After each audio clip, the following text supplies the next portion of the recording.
The lights inside the Galactic Council chamber were too bright for human eyes. Ambassador Day-Wan stood at the center podium, his dark suit looking plain and simple compared to the glowing robes and complex armor worn by the alien delegates around him. Above his head, massive holographic screens showed images of Earth's spaceships. The ships looked old and broken next to the sleek vessels of other species. Laughter filled the enormous room. It was not kind laughter. It was the sound of thousands of alien beings mocking what they saw. Some of the sounds were high-pitched whistles. Others were deep rumbling noises. But Day-Wan understood them all. They were laughing at humanity. Look at their engines. A voice boomed across the chamber. It belonged to Fleet Commander Vexithar of the Krillian Empire. He was a massive creature, nearly 3 meters tall, with dark blue scales covering his body. His 4 eyes glowed red as he pointed at the holographic display. These humans still use fusion drives. My ancestors abandoned that technology 2,000 years ago. More laughter erupted. Day-Wan stood still, his hands clasped behind his back. His face showed no emotion. He had practiced this moment for months. He knew what was coming. Their fastest ship, Vexthar continued, his voice dripping with contempt, takes 3 months to travel between their own planets. 3 months! My courier vessels make that journey in 6 minutes. He spread his forearms wide, addressing the entire council. And these creatures want a seat at this table? They want to be treated as equals? A delegate from the Vryn Collective stood up. His name was Thraxus, and he looked like a floating mass of tentacles wrapped in pale energy. When he spoke, his voice sounded like wind moving through metal pipes. I propose we classify humanity as a protected primitive species. They are not ready for galactic society. They are children playing with dangerous toys. Day-Wan watched as hundreds of delegates nodded their agreement. Some banged their appendages on their seats. Others flashed colors of approval across their bodies. The humans had expected this. They had known the galaxy would reject them, but they had to go through with the charade. Let us review their military capabilities, Thraxus said, and the holographic displays changed. Now they showed human warships. The images were not impressive. One video showed a destroyer breaking apart during a warp jump, its hull cracking like an egg. Another showed a cruiser limping back to Earth with half its engines dead. Their weapons are projectile-based, someone shouted from the upper galleries. They still shoot metal at each other. Their shields fail after a single plasma burst. Another voice added. They cannot even scan beyond their own star system properly. The chamber became chaos. Every species wanted to share their opinion on how backward and primitive humanity was. Some suggested humans should be banned from building weapons entirely. Others thought Earth should be placed under galactic supervision to prevent them from hurting themselves. A few even suggested taking Earth's resources by force, though they did not say it quite so directly. Day-Wan listened to it all. He watched the most powerful beings in the galaxy dismiss his species as irrelevant. He saw the contempt in their eyes, heard the mockery in their voices. And through it all, he kept his face calm. An elderly delegate from the Paxian Unity raised one of her 6 hands for silence. She was known as one of the wisest beings in the council, having served for 300 years. When she spoke, others listened. Perhaps, she said slowly, we are being too harsh. The humans are young. Give them time. In 1,000 years, maybe 2,000, they might develop proper technology. 2,000 years? Vexthar laughed. Look at their world. They still fight wars among themselves. They poison their own planet. They have nuclear weapons aimed at their own cities. He turned his red eyes toward Day-Wan. Tell me, human, how many of your kind died in conflicts last year? How many are starving while you waste resources building these pathetic ships? Day-Wan knew the answer. He knew every statistic about Earth's problems. But he did not answer, not yet. Thraxus floated closer to the center of the chamber. I motion for a vote. Let us decide here and now what to do with humanity. I propose the following restrictions. 1. Humans may build only cargo vessels and civilian transports. 2. All human military vessels must be scrapped within 6 months. 3. Human territory will be supervised by council peacekeepers to ensure compliance. 4. Humans may not conduct independent diplomacy with any species without council approval. Essentially, you want to make them our servants, said a small, bird-like delegate from the Chiran Assembly. I want to keep them safe, Thraxus replied. Safe from themselves and safe from species who might exploit their weakness. This is mercy, not cruelty. Day-Wan finally spoke. His voice was quiet, but it carried through the chamber. I request a recess before any vote is taken. Vexthar's laughter boomed again. A recess? So you can beg your government to accept the inevitable? Human, your fate was sealed the moment you entered this chamber with those pitiful ships. 60 days, Day One said calmly. According to council law, any species facing major sanctions has the right to a 60-day recess to prepare a proper defense. I invoke that right.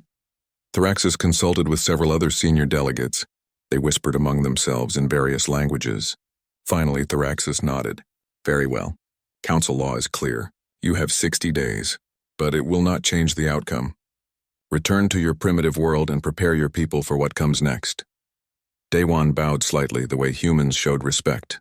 As he turned to leave the chamber, he did something that disturbed several of the more observant delegates. He smiled. It was not a friendly smile. It was not a defeated smile. It was the smile of someone who knew something others did not. The massive doors closed behind him, and Daewon walked through the curved corridors of the council station. His security team, 2 humans in plain gray uniforms, fell in beside him. They said nothing until they reached the private shuttle that would take them back to Earth's embassy ship. Inside the shuttle, away from alien eyes and ears, Daewon allowed himself to relax. He pulled out a small communication device, one that used quantum entanglement technology the council did not know humans possessed. He typed a short message. On Earth, billions of kilometers away, Jiwon stood in a control room deep beneath the Pacific Ocean. She was a tall woman with sharp eyes and gray streaks in her black hair. When the message appeared on her screen, she read it aloud to the 30 technicians and scientists working around her. They took the bait. Begin final preparations. The room erupted in controlled activity. People moved to their stations. Systems powered up. Screens filled with data. Jiwon walked to a massive window that looked out into an enormous underground cavern. In the center of that cavern, partially visible through swirling mists of probability and dimensional energy, sat something the galaxy had never seen before. Activate the anchors, Jiwon commanded. It is time to wake the dragon. Outside the facility, the ocean remained calm. The world above went about its business, unaware that everything was about to change. The galaxy had laughed at humanity. Soon humanity would show them all why that was a mistake. The elevator descended for 17 minutes. Hyunwoo had made this journey hundreds of times, but it still made his stomach twist. The elevator did not just go down. It went sideways through dimensions that human eyes could not properly see. The walls sometimes appeared to be made of water, sometimes metal, sometimes nothing at all. When the doors finally opened, he stepped into a corridor that should not exist. The walls glowed with soft blue light that came from nowhere. The floor felt solid, but his footsteps made no sound. This was the entrance to the 7th Realm facility, and it had been humanity's greatest secret for 40 years. Morning, Hyunwoo, called a voice. It belonged to Boram, the lead physicist for the project. She was a short woman with round glasses and an ever-present tablet in her hands. The dimensional anchors are showing some fluctuation in Sector 7. Can you check them after the briefing? Hyunwoo nodded. Is it serious? Probably not, but with the final test coming up, we cannot take chances. Boram walked beside him as they moved through the facility. Other scientists and engineers passed them, all wearing the same dark blue uniforms. Everyone here had given up normal lives to work on something the world above could never know about. They entered a large briefing room where about 50 people sat waiting. At the front stood Tae Yang, the chief engineer. He was a broad-shouldered man with permanent grease stains on his hands that no amount of washing could remove. Behind him, a massive screen showed complex diagrams that looked like mathematical nightmares. All right, everyone, listen up, Tae Yang began. For our new arrivals, let me explain what you have gotten yourselves into. 23 of you transferred here last month. Some of you came from military backgrounds, some from civilian research, but none of you really understand what we do here until you see it with your own eyes. He pressed a button, and the diagrams changed to show a simple image. 6 circles stacked vertically, with a 7th circle floating beside them. Standard physics recognizes 6 dimensions. 3 spatial dimensions that we move through every day, 1 time dimension, and 2 quantum dimensions that exist in theory. Every species in the galaxy knows about these. They have mastered them. Their technology is built around them. Tai Yang pointed to the 7th circle, but there is more. During early wormhole experiments 42 years ago, A human scientist named Dr. Park accidentally opened a gateway into something else. A place that was not supposed to exist, a pocket of reality that touched all points in normal space simultaneously. One of the new recruits raised her hand. If this seventh realm touches all points in space, does that mean we can use it to travel anywhere instantly? Smart question, Boram said, stepping forward. And the answer is yes and no. The seventh realm does touch everywhere, but navigating it is like trying to swim through an ocean of broken mirrors. Every reflection shows a different destination. One wrong move and you end up nowhere, or worse, you end up scattered across 1,000 light years in tiny pieces. She pulled up images on the screen. They showed strange, twisted shapes that hurt to look at. Normal space has rules. Matter behaves predictably. Energy follows laws. But the seventh realm is chaos.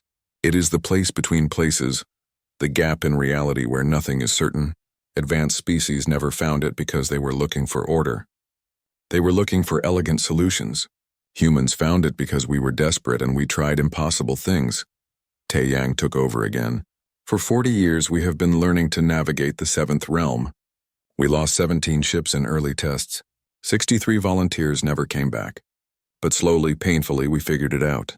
And now we have built something that can travel through it safely. He pressed another button and the wall behind him became transparent. The new recruits gasped. On the other side of the wall was a cavern so enormous that its far walls were invisible. And in the center of that cavern, suspended by fields of pure energy, hung a ship unlike anything humanity had ever built. It was not big by galactic standards, maybe 200 meters long, but it looked wrong in a way that made the eyes water. The hull seemed to shift colors constantly. Sometimes it appeared solid, sometimes translucent. Strange symbols glowed along its surface, mathematics made visible. The ship had no obvious engines, no visible weapons, no clear front or back. "This is Taeguk," Taeyang said quietly. "Our first seventh realm vessel. And in 58 days, Ambassador Daewon will present her to the Galactic Council as proof that humanity deserves respect." Hyunwoo noticed several new recruits were crying. He understood. Seeing Taeguk for the first time was overwhelming. It was proof that humanity could achieve the impossible. "How does it work?" asked a young engineer named Sung-ho. Boram smiled. "Walk with me. I will show you." They left the briefing room and moved through several security checkpoints. Each door required retinal scans, handprints, and passwords that changed every hour. Finally, they entered the main observation deck that looked directly at Taeguk. "Normal ships push against space," Boram explained. "They use engines to create thrust, which moves them forward. But Taeguk does not push, it shifts. The engines create a field that partially phases the ship into the seventh realm. Once there, the ship can move to any point that shares a dimensional signature with its destination." "I do not understand," Sung-ho admitted. "Think of normal space as the surface of an ocean," Boram said. "Regular ships sail on that surface, fighting waves and wind. But Taeguk dives beneath the surface into the seventh realm, where distance has no meaning. It can emerge anywhere on the surface instantly. But you said the seventh realm is chaos. How do we navigate?" "That is where the anchors come in." Hyunwoo spoke up, pointing to massive devices positioned around the cavern. "These machines stabilize small areas of the seventh realm, creating safe pathways. We have spent decades mapping these pathways, learning which reflections lead where. It is like memorizing a maze that constantly changes but follows certain patterns." A door opened behind them and Yoonji entered. She was the medical officer for the project, a woman with kind eyes and a sad smile. Behind her came 3 people in wheelchairs. They were former test pilots, volunteers from the early days. "These are some of our pioneers," Yoonji said softly. "The ones who survived to teach us what not to do." One of them, a man named Woo Jin, spoke with difficulty. "Seventh realm changes you. First trips, we did not have proper shielding. Our neurons fired in patterns that do not exist in normal space. Some of us went mad. Others lost the ability to move. A few just faded away like they forgot how to be solid. But we learned," added a woman named Haewon. Her eyes were clouded, unable to see normal light anymore. "Every failure taught us something. Every death made the ship better. We paid the price so future pilots would not have to." The new recruits fell silent. The cost of this technology became real to them. Taeyang's voice came over the intercom. "Captain Minseo is arriving for the final briefing. All senior staff to conference room 3. They made their way to the conference room, where a woman in a dark uniform waited. Captain Mincio was 40 years old, with short hair and scars on her hands from years of combat training. She had been a fighter pilot before joining the project, one of the best humanity had ever produced. "Status report," she said simply. "Ship is ready," Taeyang replied. "All systems tested. Engines at full capacity. Anchors stable. Navigation data updated," Hyunwoo added. "We have confirmed pathways to all major galactic locations." "Medical bay prepared," Yoonji said. "Neural shielding installed for all crew positions." Mincio nodded. "Then we proceed with the maiden voyage tomorrow. Jiwon has given approval. We will jump to the outer rim and back. Full 7th realm immersion. If everything works, we prove to ourselves that this is real." That night, Hyunwoo stood alone on the observation deck, watching Taeguk float in its energy field. Somewhere above, the world continued its normal life. People worried about bills and relationships. They watched entertainment programs and argued about politics. They had no idea that beneath their feet, humanity had cracked open the walls of reality itself. His communicator buzzed. It was a message from Jiwon to all senior staff. "The Galactic Council thinks we are children. Tomorrow we remind ourselves that we are dragons." "Good luck," Hyunwoo smiled. In 57 days, the galaxy would learn what humanity had become. And nothing would ever be the same. 30 days had passed since Ambassador Daewon requested the recess. In a luxurious command ship orbiting the Council Station, Fleet Commander Vexithar reviewed reports with satisfaction. His intelligence network had been watching Earth closely, and everything confirmed what he already believed. The humans were panicking. "Their ambassador has returned to Earth," reported one of his officers. "Our scouts detected increased military communications. Their fleet is mobilizing around their home system." Vexthar's 4 eyes glowed brighter. "They think their pathetic warships will impress us. Let them waste their energy." He pulled up a holographic display showing Earth's solar system. "Once the council vote passes and we begin supervision of their territory, I want our forces ready to move in immediately." His second-in-command, a scarred veteran named Krixnar, hesitated. "Commander, is this wise? The council approved supervision, not occupation." "Supervision, occupation, what is the difference?" Vexithar waved a dismissive hand. "Someone must manage these primitives. It might as well be us, and Earth's biological resources are worth more than any council censure. The genetic diversity alone could fund our empire for decades."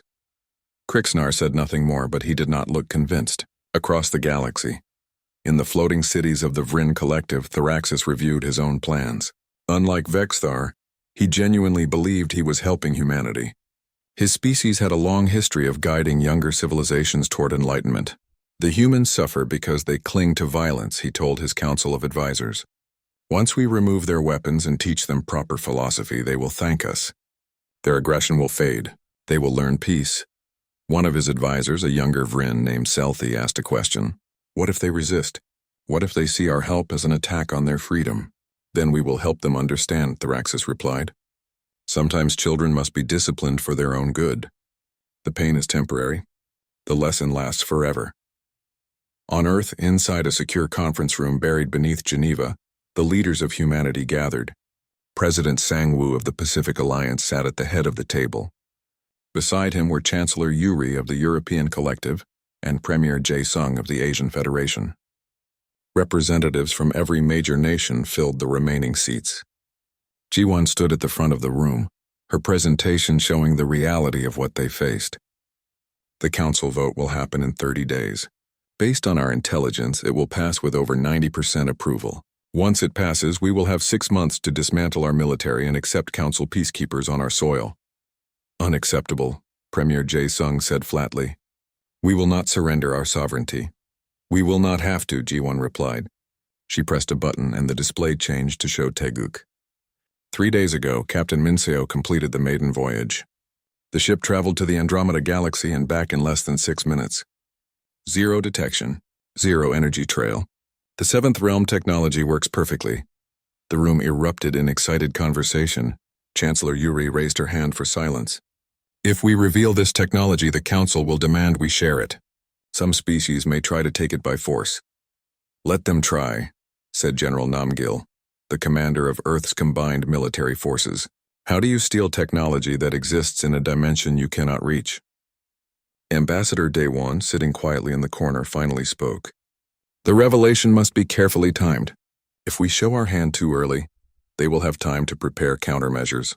If we wait too long, they may move forces into position to occupy Earth before we can respond. Then we reveal it during the council session, President Sang-woo decided. Let them vote. Let them feel victorious. Then we show them what we have built. Ji-won nodded. Captain Min Seo has been training her crew for exactly this scenario. But there is something else you need to know. She changed the display again, showing 7 different ships in various stages of construction. Taeguk is not our only 7th Realm vessel.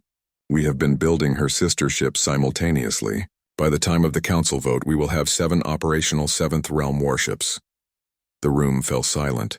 Even those who knew about the project had not realized the scale of what had been accomplished. 7 ships, Premier Jae-sung said slowly, against thousands of council vessels. 7 ships that can appear anywhere, anytime, without warning, General Namgil corrected. 7 ships that can strike and vanish before enemy weapons even lock on. That is not a small fleet. That is a strategic nightmare for anyone who opposes us. Back at the Pacific facility, Hyun-woo monitored the dimensional anchors while the construction crews worked around the clock. The 6 sister ships to Taeguk were taking shape in smaller caverns connected to the main facility. Each one required precise calibration of its 7th Realm engines. Boram joined him at his station, carrying 2 cups of coffee. You have been here for 18 hours straight. Take a break. Cannot. The anchor in Sector 3 keeps drifting. If it fails during a jump, we could lose a ship. Hyun-woo rubbed his tired eyes. The anchors will not fail. You designed them too well. Boram sat beside him. Are you nervous about what comes next? Terrified, Hyun-woo admitted. For 40 years we worked in secret, safe, hidden. Now we are about to announce ourselves to the entire galaxy. Every species out there will want to understand our technology. Some will want to steal it. Others will want to destroy it. Then we make sure they cannot do either. Boram pulled up a schematic on her tablet. Taeyang has been working on a failsafe. If any 7th Realm ship is in danger of being captured, it will phase completely into the 7th Realm and scatter into quantum particles. Nothing will remain for enemies to study. And the crew? Boram looked away. They know the risks. Down in the main cavern, Captain Min Seo addressed the assembled crews of all 7 ships. Nearly 200 people stood at attention, representing the best pilots, engineers, and scientists humanity could produce. In 30 days, Min Seo said, we will change human history. The Galactic Council has decided we are primitive. They have decided we are children who need supervision. They are wrong, and we will prove it. She walked among the crews, making eye contact with each person. But make no mistake. What we do is dangerous. We will be revealing technology that could make us targets. Some species will see us as a threat. They may attack. They may try to force us to share our secrets. We must be ready to defend not just ourselves, but our entire world. A young pilot named Junha raised his hand. Captain, what if we are not enough? 7 ships against the entire galaxy? We do not need to defeat the entire galaxy, Min Seo replied. We only need to prove that attacking Earth is too costly to be worth it. We only need to show that humanity cannot be conquered or controlled. Fear is a better defense than armor. The crews returned to their ships to continue preparations. Each vessel needed thousands of small adjustments before it would be ready for combat operations. The sister ships had names now, chosen to represent different aspects of human nature. Courage, wisdom, honor, justice, freedom, unity, and the original Taeguk representing harmony. Hunji worked in the medical bay, preparing neural stabilizers for each crew member. The early test pilots had suffered terribly, but modern shielding reduced the risks significantly. Still, prolonged exposure to the 7th Realm could cause headaches, disorientation, and strange dreams. Will it hurt? Asked a young medical technician named Sora. Probably, Yoonji said honestly. The human brain was not designed to perceive dimensions beyond the normal 4. When you enter the 7th Realm, your neurons will fire in patterns they have never experienced. Some people adapt quickly. Others take days to recover from a single jump. Is it worth it? Yoonji looked at her. My brother was one of the early volunteers. He died in the 3rd test jump. His ship got lost in the 7th Realm and never returned. Every day I ask myself if this technology is worth the price we have paid. She paused. Then I remember why we built it: freedom, independence, the right to stand as equals instead of kneeling as servants. Yes, it is worth it. As the days counted down, Vexthar gathered his fleet. 50 warships, each one capable of destroying a planet, assembled in neutral space near the council station. Officially, they were there for training exercises. Unofficially, everyone knew they would be the enforcement arm of the council's decision. On Earth, the 7 ships prepared for departure. Soon, very soon, the galaxy would learn that humanity had mastered the impossible, and nothing would ever be the same again. The countdown reached 0. The council session would begin in 24 hours. The Galactic Council chamber looked exactly as it had 60 days before. The same bright lights, the same thousands of alien delegates filling the curved rows of seats. But Ambassador Day One felt different as he walked to the central podium. He was not alone this time. Behind him in carefully selected seats sat representatives from every human nation. They wore their finest clothes, their military uniforms, their traditional garments. They wanted the galaxy to see them as they truly were. Fleet Commander Vexthar sat in his position of honor, his 4 eyes gleaming with satisfaction. He had already started dividing Earth's resources among his allies. The planet would make him wealthy and powerful. Thraxus floated near the speaker's platform, ready to call for the final vote. He genuinely believed today was a good day, a day when the galaxy would save humanity from itself. The recess period has ended, Thraxus announced, his voice carrying through the vast chamber. We now return to the matter of humanity's status within the Galactic Council. Ambassador Day One, do you wish to make a final statement before we vote? Day One stepped to the podium. He placed his hands on the smooth surface and looked out at the assembly. Thousands of alien faces stared back at him, some bored, some amused, some genuinely pitying. None of them expected what was about to happen. Honored delegates, Day One began. 60 days ago, I stood in this chamber and listened as you mocked my species. You laughed at our ships. You called us primitives. You said we were children playing with dangerous toys. He paused. You were not entirely wrong.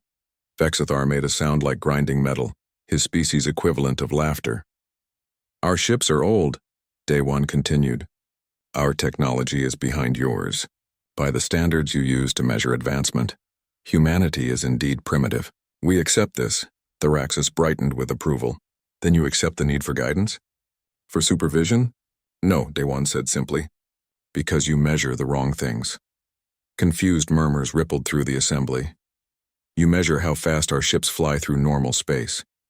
But you never asked if we fly through other spaces. You measured our weapons against your shields. But you never asked if we developed different weapons. You looked at what we showed you and you assumed it was all we had. Vexthar leaned forward. What are you saying, human? I am saying, Day One replied calmly, that humanity has spent 40 years developing technology in secret.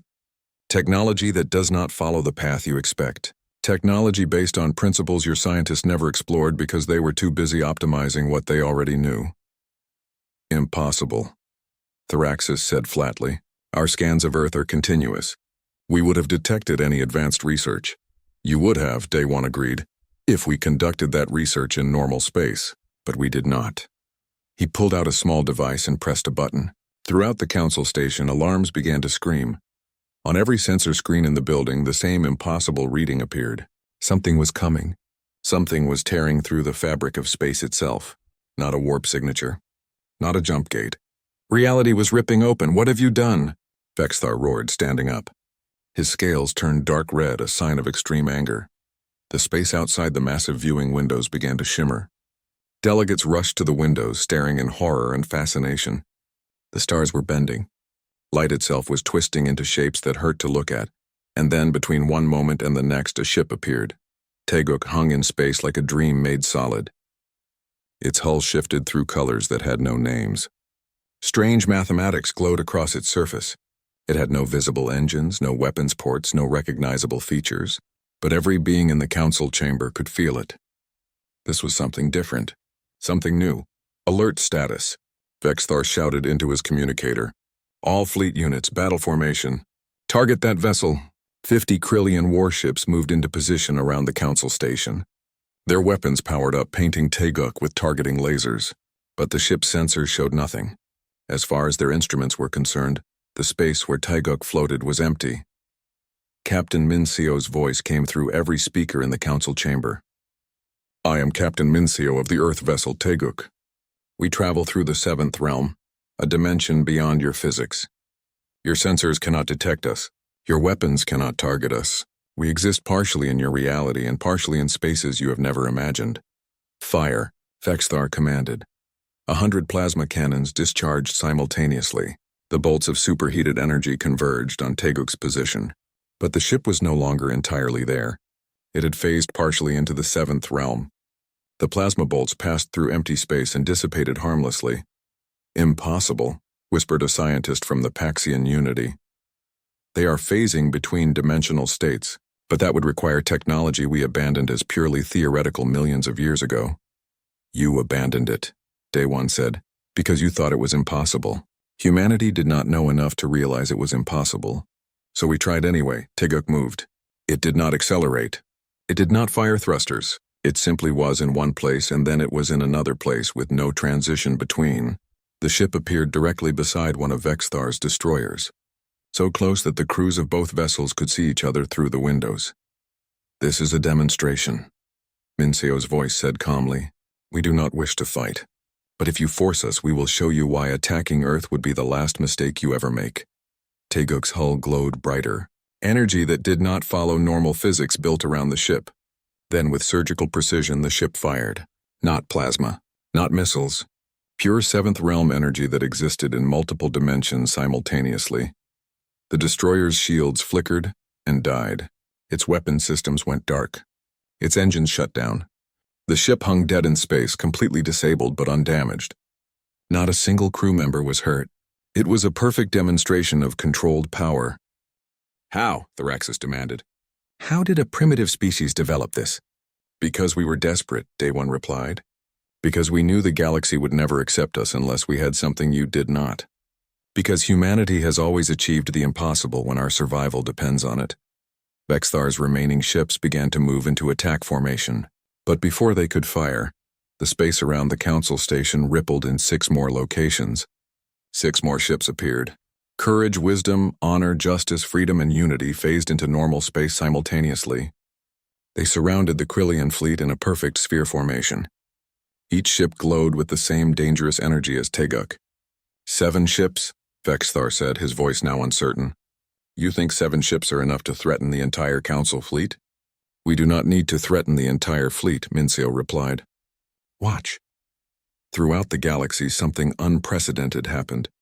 In Krillian space, a human ship appeared above the Empire's capital world and vanished before defenses could react.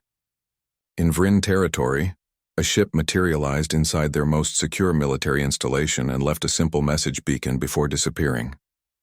Above a dozen other species' homeworlds, human vessels appeared and vanished, proving they could go anywhere without warning. We can strike any target in the galaxy, Daewon said quietly. We can appear in your throne rooms, your senate chambers, your military headquarters. We can disable your defenses before you know we are there. Not because we want to conquer you, but because we need you to understand that humanity will not be controlled. The council chamber fell completely silent. Every delegate was accessing data streams confirming the reports.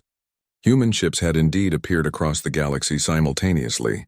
It should have been impossible, but it was real. What do you want?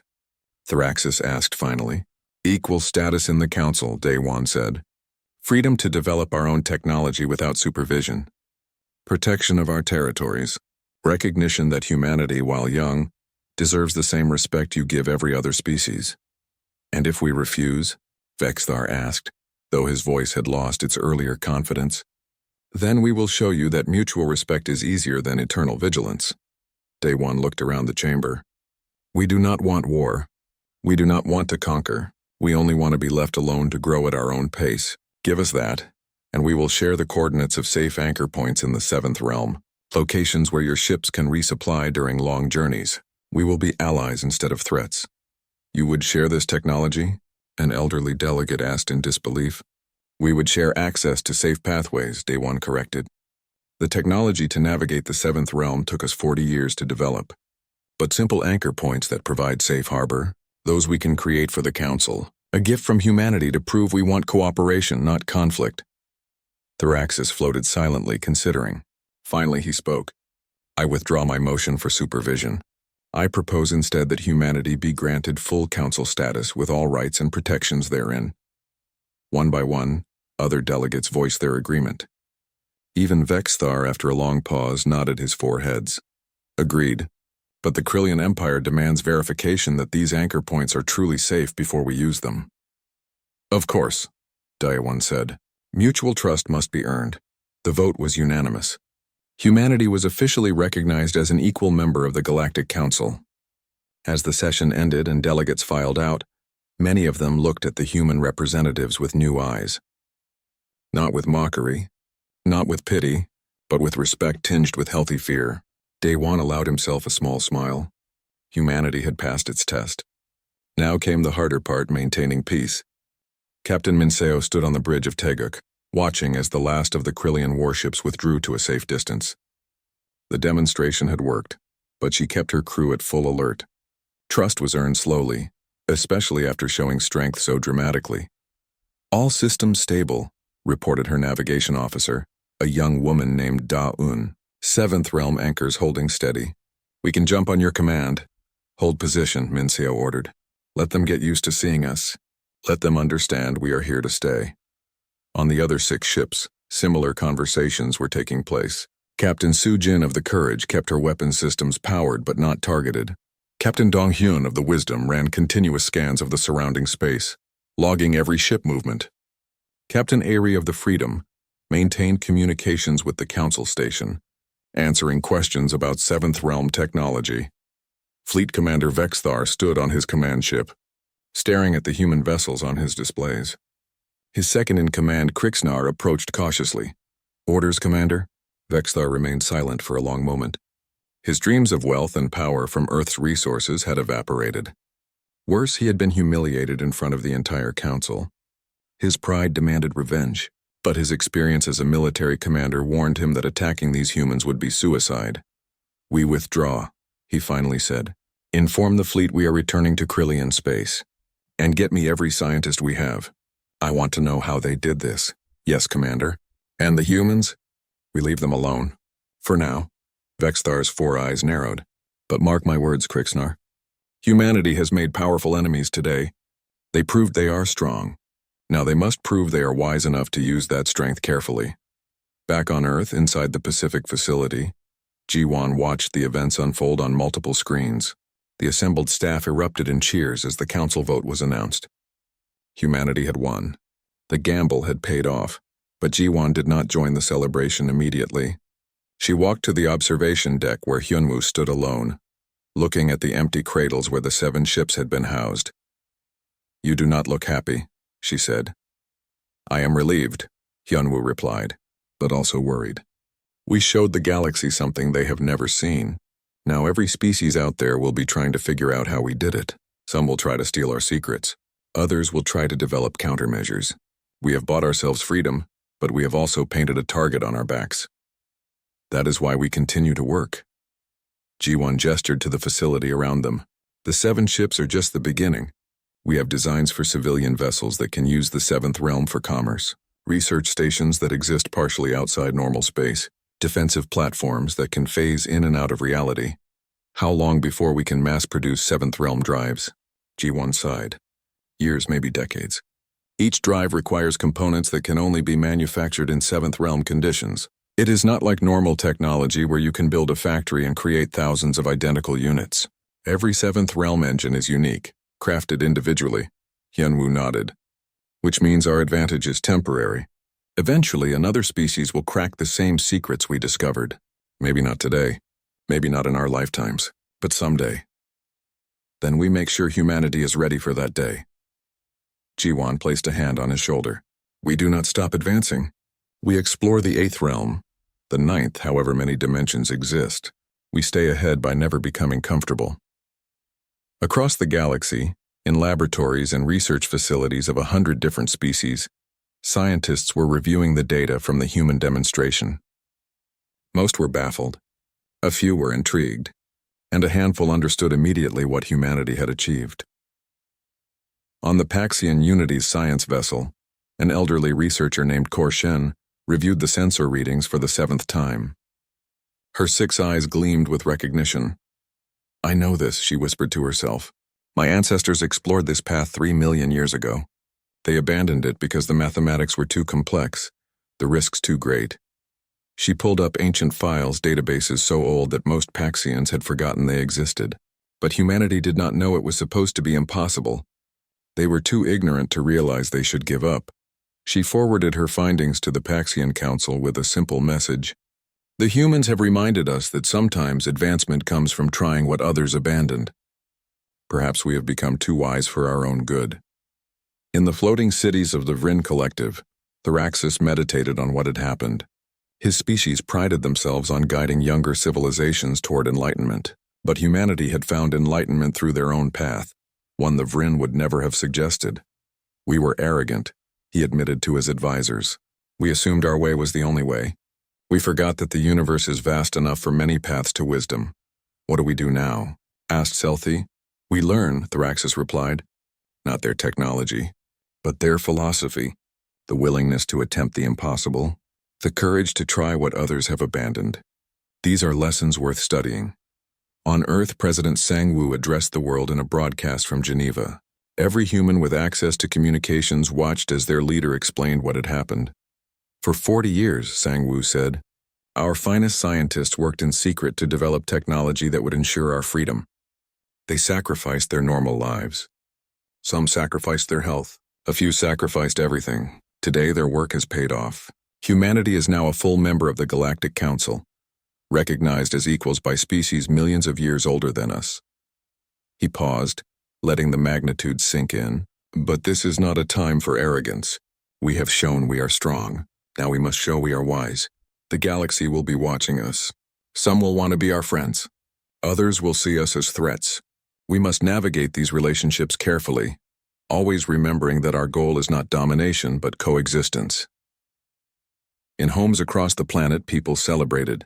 In Seoul, crowds filled the streets waving flags and singing.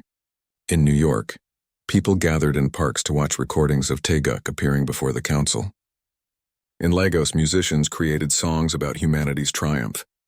The world rejoiced, but in the Pacific facility the work continued. Taeyang was already designing improvements to the 7th Realm drives. Boram was analyzing data from the test jumps, looking for ways to reduce neural strain on pilots. Chunji was developing better medical treatments for dimensional exposure. "We cannot rest," Taeyang told his engineering team. "Today we proved ourselves. Tomorrow we must be even better." Captain Min Seo brought Taeguk back to Earth after 3 days of patrol around the council station. As the ship phased back into the Pacific facility, she felt the familiar disorientation of transitioning between realms. It never got easier, but she had learned to manage it. Ji-won met her on the landing platform. "The council has formally requested our assistance establishing anchor points along major trade routes. They are willing to pay substantial sums. Are we ready to share that much?" Min Seo asked. "We share anchor points, not the technology to navigate between them," Ji-won clarified. "We give them safe harbors in the 7th Realm. They still need us to build and maintain those harbors. It creates dependency instead of giving away our secrets. Clever. It is called diplomacy." Ji-won smiled. "We also received requests from 17 species who want to establish trade agreements with Earth, and 3 formal invitations for cultural exchanges. The galaxy wants to be our friend, now that they fear us. Fear and respect are often difficult to separate," Ji-won acknowledged. "But we will take what we can get." 6 months later, humanity had established anchor points in 4 major trade routes. Earth's economy boomed as galactic credits flowed in.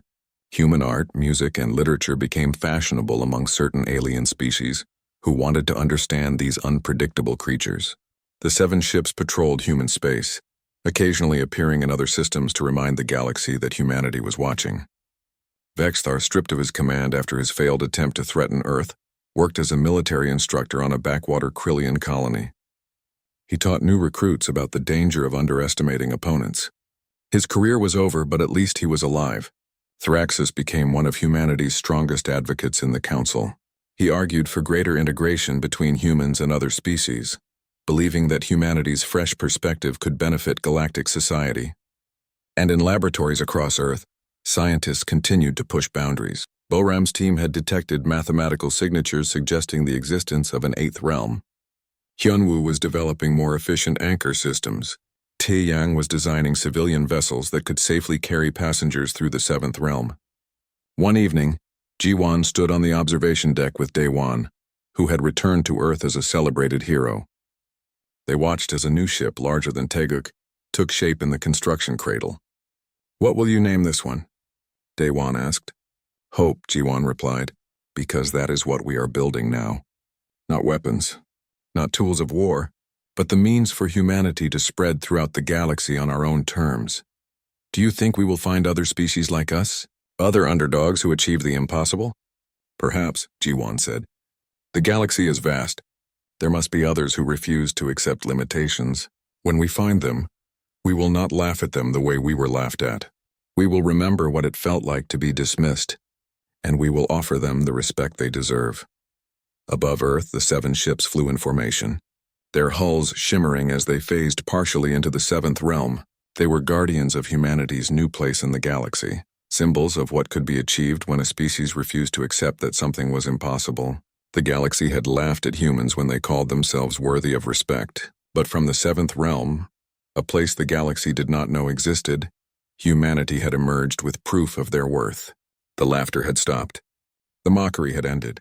Now when the galaxy spoke of humanity, they spoke with respect, and with the slightest hint of fear. Because if humans could master the 7th realm, what other impossibilities might they achieve next? The age of humanity had truly begun,